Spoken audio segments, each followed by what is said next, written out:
Welcome back to the EagleFaqtor Classic. This here is the finals. This is to determine the first ever EagleFaqtor champion. Now in this finals it will be Apoqliphort800, otherwise known as the co-captain Joshua, versus the DeadlyRabbit, otherwise known as the EagleFaqtor Savage. Now, they've come a bit of a ways here to the finals, but I could not think of a more qualified two people to face off in the finals for this championship. That's not to say that the other participants aren't worthy, but this will certainly be a fantastic fucking match, and I'm excited to narrate it for you guys. So without any further ado, let's just get right into this.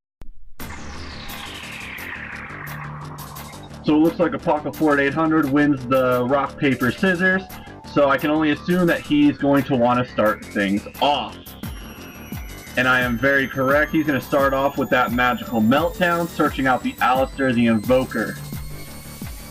He's going to summon the Alistair, but it's going to get Ghost Ogred, and he's going to search out the Invocation.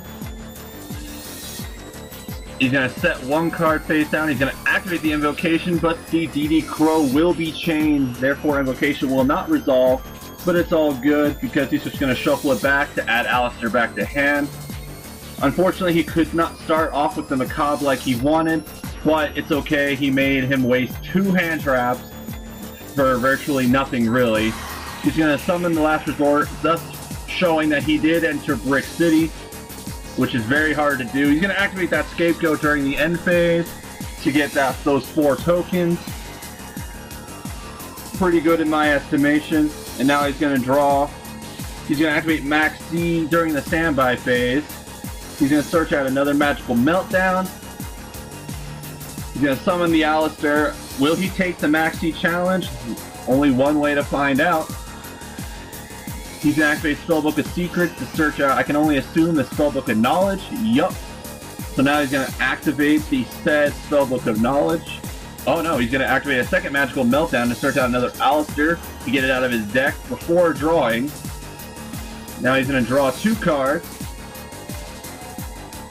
Is he going to take the Max D challenge? Or is he just going to sit on... Oh, he activates the Raigeki to get rid of the Last Resort. He's going to set 2 cards. And no, he will not take the challenge. He will add the Last Resort back to his hand. And now he's going to draw. He's going to activate Terraforming to search out the Spiral Resort. Now he's going to activate said Spiral Resort to search... Oh no, he's got the Twin Twister. It's unfortunate that he can only target the Spiral Resort, but it's all good. Because now he doesn't get the search, and he sets what I can only assume is going to be that Last Resort again. He summoned the Alistair that he searched out the last turn to grab Invocation. Now he activates Pot of Desires. Netting him another 2 cards. And Josh is just in a super commanding position right now in terms of card advantage. He's going to use 2 of the tokens to make Mrs. Radiant. He's going to make Imduk. He's going to make Link Spider. Then he's going to link away the Radiant and the Link Spider for Ninjutsu, or how the hell you pronounce that, to net him an additional draw. And now he's going to activate the Invocation, banishing BLS and Alistair to grab Macabre.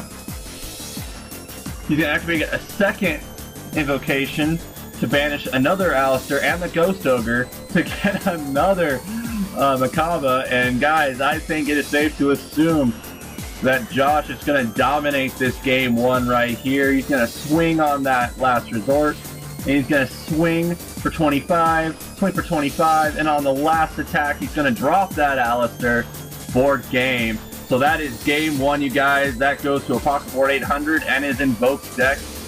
Let's see how game 2 goes. Exciting in progress. Let's get right into this now. I can only assume that because he lost, the DeadlyRabbit's going to opt to go first. Yup, there's that Spiral Resort. But as soon as he searches, he's going to activate Draw and Lock, which is pretty good. Make sure that he can't get any really bogus boards with, you know, +11 searches or whatever. So he's gonna go ahead and make Proxy Dragon. Then he's gonna link up into, I can only assume it's gonna be Decode Talker. Now he's gonna normal summon the drone, excuse me, to stack Josh's deck. He's gonna reveal Super Agent, to call spell. He's gonna give him the spellbook of knowledge. It makes me wonder why he would stack such a good card. Maybe oh, machine duplication. Probably just gonna stack the deck again. I mean, I guess at the end of the day, it really doesn't matter because it's gonna be the same 3 cards regardless. So now he's gonna go into double Helix. We're calling Monster this time, giving him the Ghost Ogre, but he has another Ghost Ogre to respond with, and because of the fact that he's under Droll Lockbird, he cannot search out the monster, so that's going to be the end of his turn.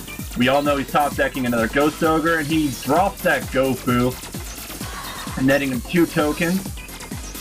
He's going to use those tokens to make Proxy Dragon, kind of a mirror of what we just saw from Will's turn, but he's going to summon that Ghost Ogre that he just drew to make a Borreload, or no, Topologic Bomber Dragon, excuse me. He's going to swing into that Decode Talker, dealing 3,000 points of damage.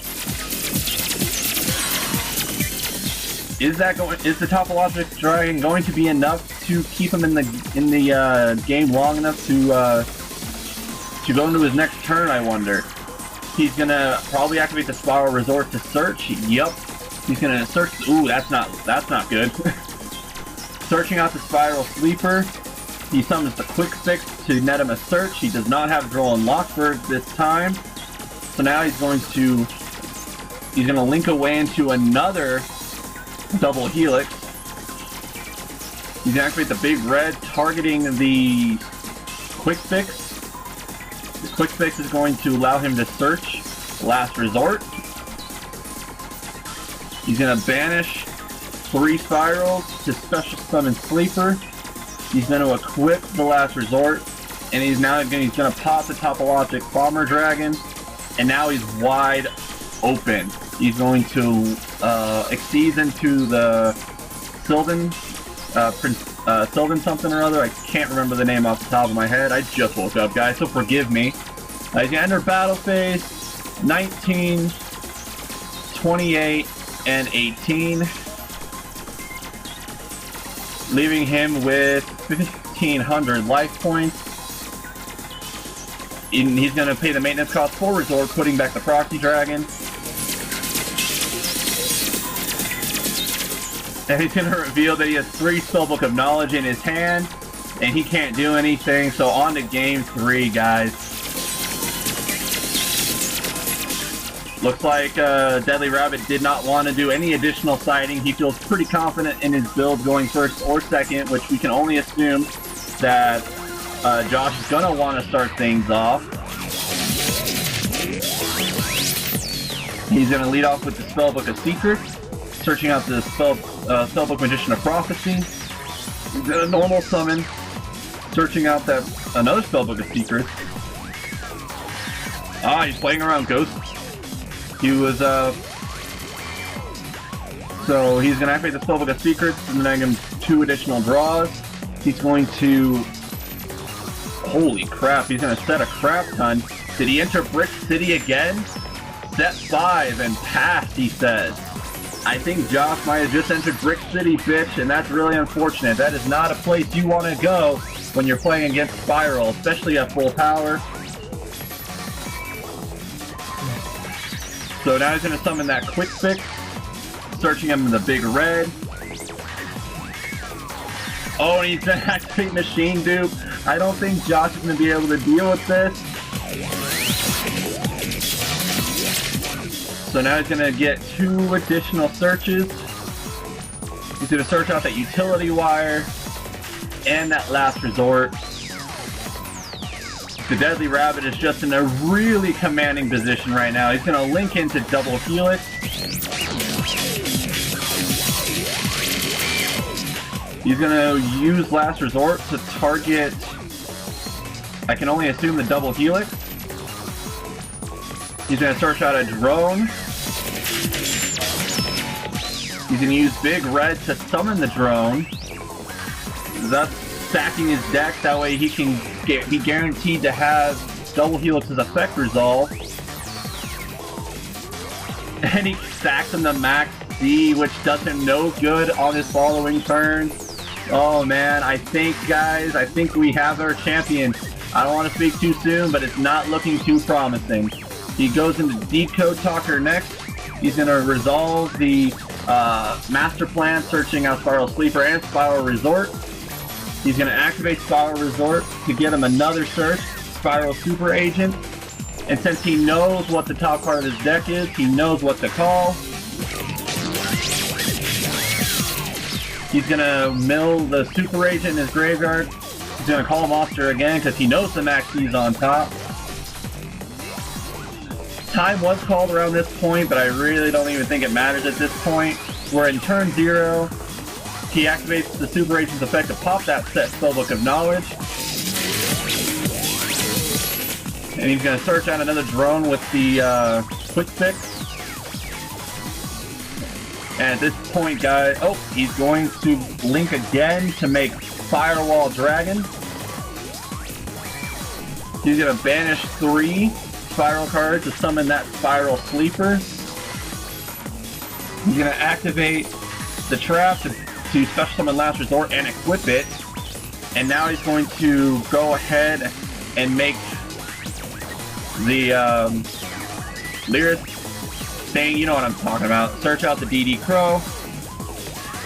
And he's going to enter battle phase. He's going to swing for a 19, swing for 25, and he's going to swing for 34 because of the additional boost off of the Exceed monster, leaving him with just 200 life points going into his next turn, top decking a Max C.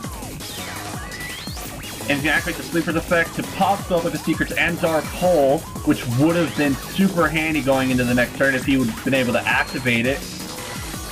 He's going to pay the maintenance cost to return Decode Talker. And at this point, yeah, guys, he's got game. All he's got is that Max C and that one set card. He's going to set the Max C, and he's going to pass turn, guys. So, guys, I just want to say thank you, because at this point, we all know who's going to win at this point. It's going to be the DeadlyRabbit.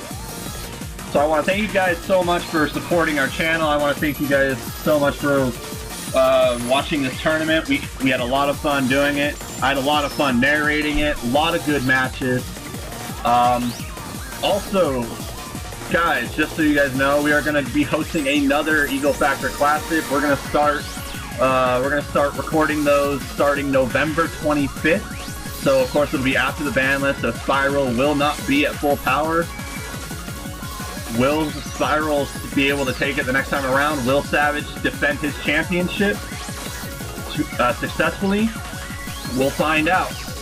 But anyway, guys, like I said, November 25th will be the start of the next EagleFaqtor Classic, which means we'll probably have recordings up by December for the EagleFaqtor Classic Part 2, where the DeadlyRabbit will be our defending champion. So he is guaranteed a spot in the final. So once again, guys, thank you so much. Your champion, excuse me, if I'm going to do this, I'm going to do this right here. Your reigning, defending, undisputed EagleFaqtor champion, William Savage! So thank you once again, guys. This is the Telenite Terrorist representing Team EagleFaqtor, and we are signing off.